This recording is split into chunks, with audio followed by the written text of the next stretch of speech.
होतं. प्रत्येकजण म्हणायचे की पश्चिम महाराष्ट्राने नेते आहेत, मात्र तुम्हाला अतिशय सामान्य कार्यकर्त्यांना ज्या पद्धतीने त्यांनी एक संधी दिलेली आहे ते विदर्भावरचं प्रेम होतं.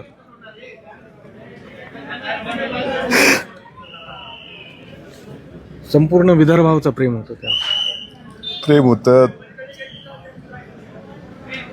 मी भाड्याच्या घरात राहणारा माणूस होतो साहेब.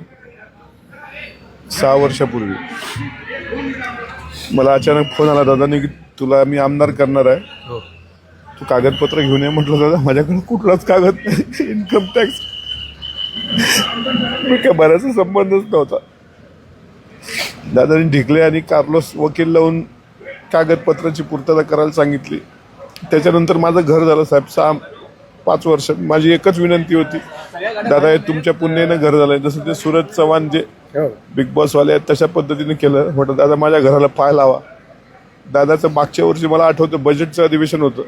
म्हणजे माझ्या मागं बजेटची गडबड आहे, मी येऊ शकत नाही, तुला घाई असेल तर तू उरकून घे, कारण म्हणा आता उन्हाळा खूप लागलाय. मी म्हटलं मुलं मुली एकत्र आहेत. 2दा-3दा मग एकदा ओरडले, मी येईल म्हणत तेव्हा तू आता उरकून घे. मग मी देवगिरीवर गेलो आणि देवगिरीवर दादाची चप्पल मी चोरून आणली त्या शंकरकडून आणि त्याची पूजा केली. माझ्या घरात वास्तू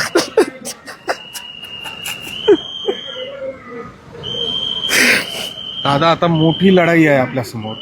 आम्ही लढाईच नाही लढू शकत सर. आम्ही शस्त्र टाकले, आमचा योद्धा गेलाय. कशी लढणार लढाई सांग? कोणासोबत लढाई लढायची? दादाबद्दल कोणी बोललं तर आमच्या भावना मनापासून होते. ते काही फक्त पक्षाचा प्रमुख आहे म्हणून बोलावं लागतं म्हणून नाही, पण या भावना होत्या. लढाई आता संपलेली आहे साहेब. आम्ही पण तलवारी मॅन केल्यात. राजकारण मी अजितदादामुळे माझा राजकीय जन्म झाला आहे. आणि काय होतं, वाढदिवस असला पहिला फोन, समजा हे गव्हाणे आहेत यांचं नाव दिलेलं असायचं, गव्हाणेंचा वाढदिवस, काटे साहेबांचा वाढदिवस. आम्हाला फोन करणारा एक नेता होता महाराष्ट्रात. आम्ही ना मुख्यमंत्र्यांच्या गाडीत बसू शकत. आता आमच्या गाडीत दादा, आता माझी साधी इनोवा आहे, माझ्या गाडी मागं मर्सिडीजच्या गाड्या अशा लागलेल्या असायच्या. दादाला विनंती केली, दादा बसावं म्हणलं माझ्या गाडीत. दादा बसून मोठी गाडी आहे. दादा तुमच्याच पुण्य नसलेली गाडी आहे. त्याच्यामुळं आता काय योद्धा गेला, आम्ही काय लढणार असं वाटत नाही. चॅनलला सबस्क्राईब करा, बेल आयकॉन बटन दाबा, लाईक करा, शेअर करा. धन्यवाद.